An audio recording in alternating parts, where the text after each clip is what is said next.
Hola, ¿cómo están? Soy Darío Ramírez y esta es una crítica con corazón sobre Chespirito sin querer querido. Bueno, primero para aclarar, como pueden ver, o sea, yo soy fanático del Chavo desde muy pequeño. Me leí el libro de Sin querer queriendo, la biografía, la autobiografía de Chespirito de Roberto Gómez Bolaños, cuando lo sacó. Me leí el diario del Chavo del Ocho cuando lo sacó. Siempre he sido muy seguidor del trabajo que se hace desde Chespirito. Me parece un genio, me parece una inspiración. Y la expectativa que tenía sobre esta serie era bastante. Pero lo primero que quiero decirles, bueno, vamos a quitar el gorro. Este es mi gorrito de mi disfraz del Chavo. Es más, aquí tenemos una foto mía con mi hijo disfrazados del Chavo y Don Ramón. Entonces, ese es mi nivel de fanatismo. Entrando en esto, lo primero es aclarar que esta serie no era una serie sobre los personajes, de cómo creó el Chavo, no era una serie sobre cómo fueron sus inspiraciones para hacer el Chapulín. Realmente yo creo que esa fue una excusa para esta carta de los hijos, de los 6 hijos de Roberto Gómez Bolaños para su papá. Entonces su hijo, que es quien dirige ahorita todo el tema de las licencias del Chespirito, el que normalmente negocia prácticamente todo, es quien comandó esta serie que pudimos ver de 8 capítulos en HBO Max. Él con su hermana escribieron esta serie y contaron con el apoyo de María Antonieta Las Nieves y de Edgar Vivar, de estos actores que todavía están vivos y que convivieron en todo esto que estamos viendo en esta serie de Sin Querer Queriendo. Esta es una serie que no es del Chavo, no es del Chapulín, es de Roberto Gómez Bolaño, el papá, el esposo, el hombre que no supo estar presente y sobre sus hijos tratando de entenderlo. Como les decía, más que estar muy basado en lo que es la biografía, esto es una carta de los hijos. Se cayó María Antonieta de las Nieves. Voy a ponerla por aquí porque yo creo que ya está como medio inestable. La actriz, ¿no? La muñequita. Es una carta de amor y de reclamo escrita por sus hijos. En donde entonces vemos que las escenas más potentes no tienen que ver con los ratings, no tienen que ver con la fama, no tienen que ver con estas grandes giras, sino que se utilizan de excusa para entonces darle pie a lo que fue la vida personal y la decisión, porque al final, si ustedes se dan cuenta, estos 8 capítulos lo que nos hacen es transportarnos a por qué Roberto Gómez Bolaños toma la decisión de dejar a su familia, a sus 6 hijos, a su esposa, por Florinda Mesa, que en este caso se llama Margarita, por temas de que pues, Florinda no dio los derechos por utilizar su nombre, pero los hijos fueron bastante astutos y dijeron, aquí no tenemos que utilizar nombre. El mundo entero sabe quiénes son estas personas. Y para mí, ahí entra entonces el tema de lo que puede o no puede ser ficción. Lo que puede ser ficción para mí tiene que ver con lo que no es fiel a lo que escribió Roberto Gómez Bolaños y los hijos no pudieron vivir de primera mano. Porque las escenas donde vemos que los hijos están, para mí son las escenas que tienen que ser las más fieles, y ahorita les voy a hablar justamente de las dos escenas que más me conmovieron de estos 8 capítulos y el por qué. Y justamente en ambas escenas los hijos están presentes. Que esta serie se trata de que los hijos están tratando de entender la decisión de su padre. Y justamente en esas escenas donde están los hijos, donde vemos que los hijos se pueden decepcionar, donde tienen ilusión, donde están a la espera, donde vemos que hay un Chespirito que no fue un papá presente y que de hecho en una entrevista que él dio en algún momento, él dijo que la manera en que un padre ama a sus hijos es a través de la mujer que él ama. Y él lo contaba porque fue una de las excusas que le dio a Florinda Mesa en algún momento para no estar o para decirle yo no te voy a poder dar hijos, no solamente porque tenía la vasectomía, sino también porque él decía que si él tenía hijos con otra mujer, iba a dejar de amar a sus hijos porque él ama a través de, la manera en que ama a sus hijos es a través de la mujer que ama. Entonces, porque yo que esta serie, a pesar de que parten desde la infancia de Chespirito hasta, digamos, prácticamente los 50, 60 años de Chespirito, porque yo que recorre la decisión y porque para mí el hilo conductor de todo esto es la decisión de Chespirito de abandonar a su familia. Porque lo que vemos que le impacta de niño nos ayuda a entender qué de la infancia impactó hacia el futuro de Chespirito y eventualmente a la decisión de abandonar a su familia. Vemos un niño que perdió a su padre muy pronto. Vemos a un joven donde el silencio, la presión, la validación de su madre, que es con quien queda, terminaron transformándose en parte de su lenguaje. Vemos una mamá que no validó lo que le estaba haciendo y como él constantemente está en esa búsqueda de validación. Entonces, esta necesidad de validación de Chespirito y el éxito lo termina empujando a refugiarse en lo único que él controlaba, que era su obra. Esto ya es interpretación libre mía, yo siento que a él le costaba ser padre. Entonces, como él no podía controlar esa parte de él, esa inseguridad de él estuvo en una constante búsqueda de validación externa que lo fue alejando de su familia y le fue generando un silencio dentro de su familia.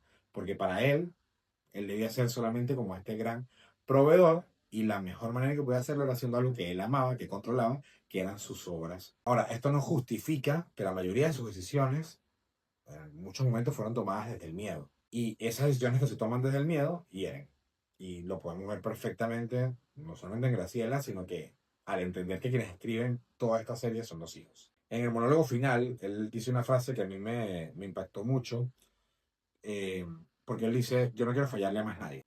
Y esa frase, en el fondo, no tiene empatía, porque él ya falló. Entonces, decir esta frase es tratar de justificarse y al final, en ese plan de no quiero fallarle a todos, termina fallándose a él mismo, termina, y lo podemos ver, y ahorita vamos a entrar en el tema de los personajes, del resto de personajes, aparte de Chespirito, pero lo podemos ver en que en sus entrevistas que dio ya mayor, él ya no era él, o sea, él perdió por completo, perdió el control, tratando de controlar lo único que controlaba, perdió el control de eso.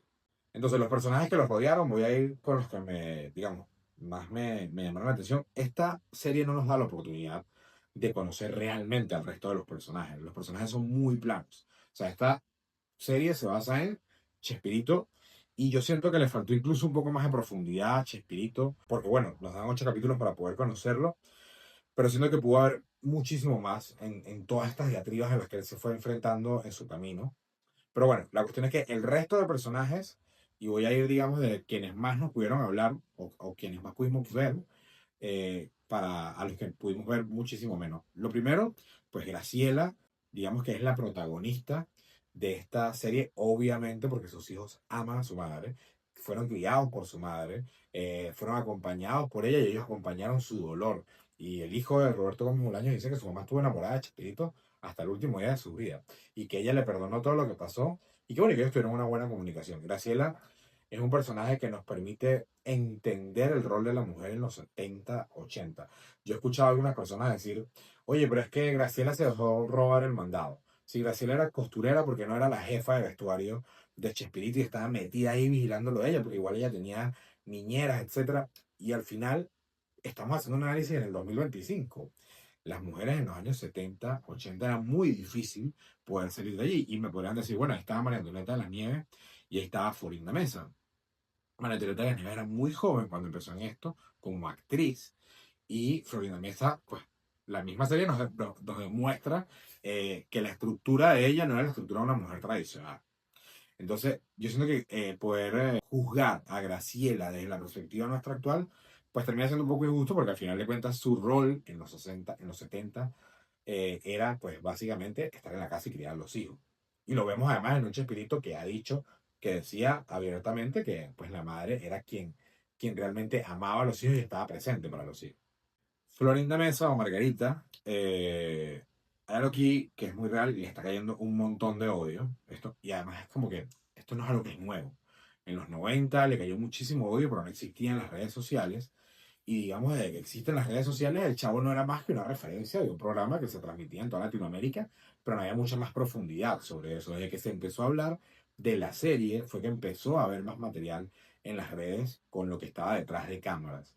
Uno le agarra rabia a Margarita, a Florinda durante la serie, y uno podría decir, oye, esto es injustificado. De hecho, es muy injustificado que a la actriz que hace de Margarita actualmente le está cayendo mucho hate, porque bueno, lamentablemente la gente no separa un trabajo de actriz del personaje de la vida real. Pero bueno, independientemente de eso, Florinda Mesa y todo el odio que le está cayendo y lo muy mal que lo está manejando, porque yo fuera el manager de Florinda y le dijera, hermana, guárdese 3 años, no cierre las redes, no diga nada y váyase para Cancún, váyase para las Islas Griegas y se jubila 2, 3 años y ni vea lo que va a pasar aquí.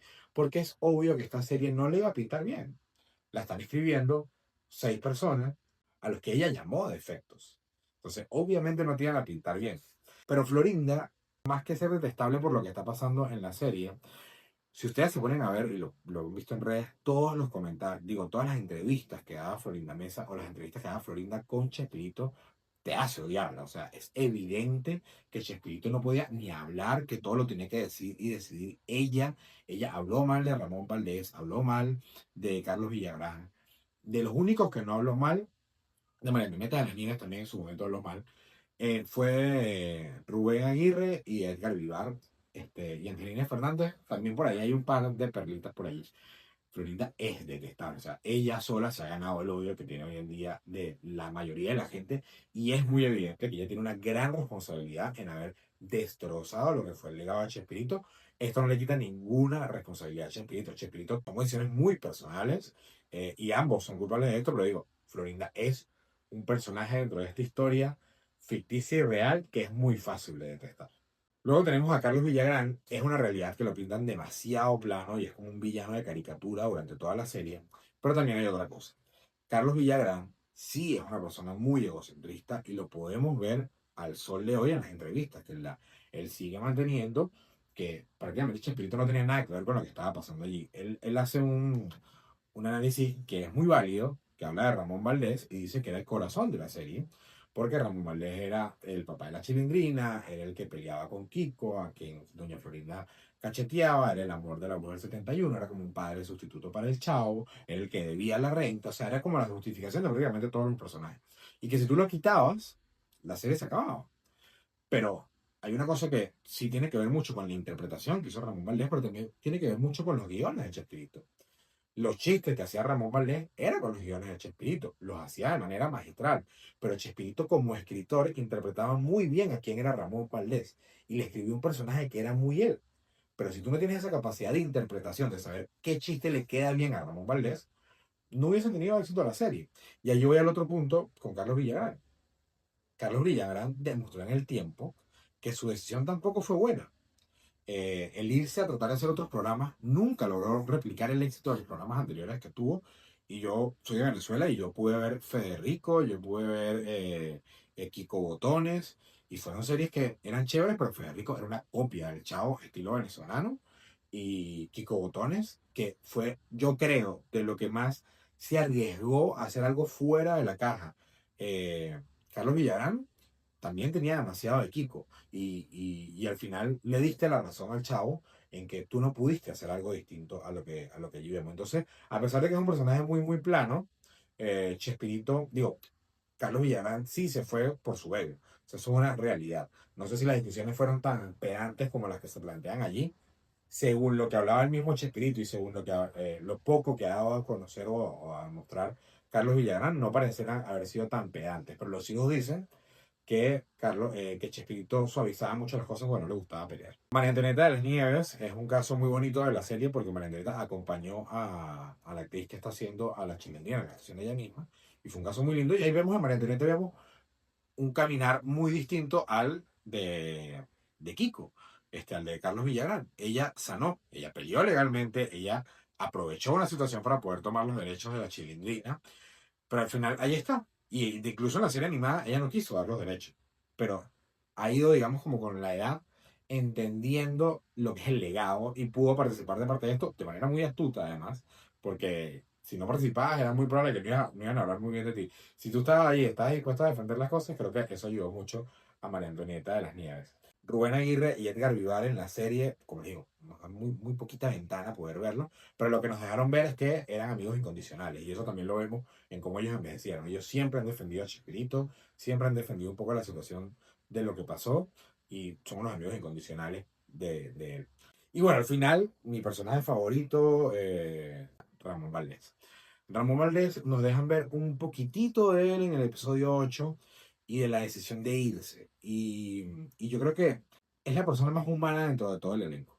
Es la persona, sí, incluso con lo poco que nos dejan ver, fue la persona que más se debatió lo que estaba pasando allá adentro. Porque María Antonieta, Rubén Aguirre, Edgar Vivar, Angelina Fernández, en cierta manera no quisieron moverse mucho y no quisieron juzgar mucho lo que estaba pasando. Eh, Carlos Villagrán se va por su lado eh, y Ramón Valdés se debate entre su amigo de mucho tiempo que es Chespirito y su amigo también nuevo o una persona a la que le agarró mucho cariño, que es Carlos Villarán. Él se vio entre esos dos papeles. Y lo que al final nos demuestra la serie es que él dice, oye, yo no me siento cómodo en lo que está pasando aquí, no me siento cómodo en esta postura de tener que elegir un bando. ¿Por qué tenemos que elegir un bando si estamos haciendo un trabajo tan maravilloso juntos? Eh, Hay algo que es muy real y es que Chespirito no compartió la riqueza que generaba el Chavo con todos sus actores. Sus actores tenían salarios no vamos a decir como que muy bajos, pero no eran salarios que eran equivalentes a lo que ellos debían estar ganando para una serie que estaba produciendo lo que estaba produciendo para Chespirito, para Televisa, etcétera. No, nunca tuvieron ese legado más allá de la fama que les pudo dejar, y eso te explica un poco el por qué personas como María Antonieta de las Nieves o Carlos Villagrán hasta el sol de hoy, con la edad que tienen, todavía andan haciendo circos. O sea, no pudieron de repente amasar lo que pudo amasar la familia de Chespirito, incluyendo sus hermanos.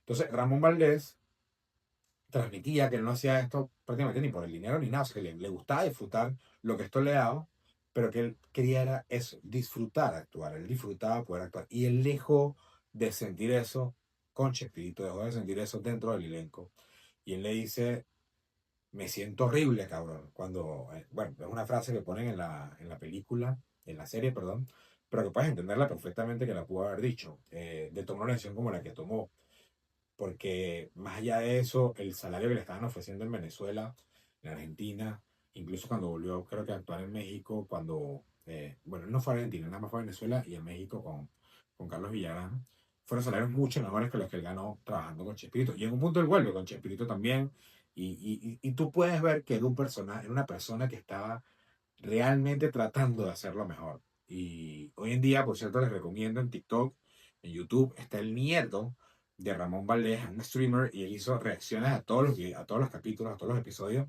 y está buenísimo, porque además él maneja información, ¿no? Así que les recomiendo mucho que vayan a verlo. Y bueno, al final de cuentas, los momentos que más me impactaron, y yendo ya un poco a lo que es la crítica con corazón, eh, fueron la escena obviamente de Graciela, del capítulo 7 donde se le rompe el corazón. Obviamente me pegó muchísimo. Y es una manera de poder los hijos demostrar, oye, mi mamá sufrió esto, a mi mamá esto le dolió. Vemos que ahí María Antonieta le, es un soporte importante, y ella, la misma, María Antonieta ha dicho que todo lo que sale es verdad. Así que sí fue un soporte para Graciela, y María Antonieta toda la vida ha hablado muy bien de Graciela. Pero una escena que yo no me esperaba ver, bueno, me impactó mucho, fue la escena donde Graciela enfrenta a sus 5 hijos, bueno, porque ya Graciela, la mayor, está casada y no vive en la casa. Es cuando les dice que sus padres, o sea, que ella y Roberto se van a separar. Y cómo tú puedes ver la reacción en cada uno de los niños, desde la más pequeñita hasta los más grandes, en cómo estas cosas impactan en la vida de los hijos, y al final es lo que te demuestra la serie. La serie es el producto de cómo la separación de Graciela y Roberto impactó la vida de sus hijos. Y ellos tomaron toda esta gran plataforma para, yo creo que, transmitir un mensaje muy poderoso que tiene que ver con cómo las decisiones que toman los adultos pueden afectar a los niños, pueden afectar a los hijos. Para mí Graciela es como les decía hace un rato, pues es un personaje que dentro de esos momentos en los que la podemos ver, nos transmite un amor muy grande, una capacidad de amar muy, muy grande. eh, y cómo al final también ella logra evolucionar en lo que sentía. De hecho, bueno, me encanta que la saca con el pelo corto después del año de haberse separado, que es como que, bueno, ya yo cerré el ciclo, ya yo cambié de ciclo. Y se dedica pues a sus hijos, y sus hijos escribieron esto. Entonces, al final de cuentas, digamos como que hubo un amor y un corazón allí importante en todo este trabajo. Bueno, para cerrar, no existe un papá perfecto, no existe un artista completo. Separar la obra del artista es uno de los grandes desafíos de la actualidad, porque antes uno no sabía prácticamente nada de la vida de los artistas, hoy en día te enteras de todo de la vida de los artistas. Pero al final, sí hay algo que podemos hacer, que es tratar de verlos con honestidad. Yo creo que esta serie al final es un espejo para aquellos que tratan de hacerlo todo bien, pero terminan hiriendo sin querer, queriendo. Porque al final, aunque no se quiere fallar, y aunque trata de hacerse todo a la perfección y no quieren fallar, lo que importa no es no fallar. Lo que importa no es la perfección de nuestras acciones. Lo que importa es el vínculo que generamos. Que a veces, para reparar esos vínculos, nada más necesitamos una frase honesta. Que nunca dijo Chespirito en vida, pero que sus hijos en cierta manera nos regalaron en esta serie. Y eso también es parte de mi historia y merece ser contada. Chespirito, tal vez por querer hacer todo bien, por querer ser perfecto, por querer lograr llenar unos zapatos, terminó rompiendo todos los vínculos prácticamente de su vida, y reforzando un vínculo que a todas luces no le hizo bien. Y al final entonces no todo salió bien. Y yo creo que el nombre del sin querer queriendo, más allá de ser una frase de los personajes de Chespirito, es que las decisiones son importantes. Y aunque las hagas sin querer, al tomar la decisión, estás queriendo. Entonces, bueno, los invito pues a suscribirse. Vamos a seguir haciendo estas críticas con corazón, críticas que tratan de entrar un poco más en el mensaje, más allá de lo que, digamos, es técnico dentro de las películas y series. Y lo voy a hacer con películas y series que me gustan, más allá de cualquier cosa. Y las trato de hacer siempre desde la perspectiva de un padre. Muchísimas gracias. Denle like, suscríbanse, compartan. Nos vemos. Bye.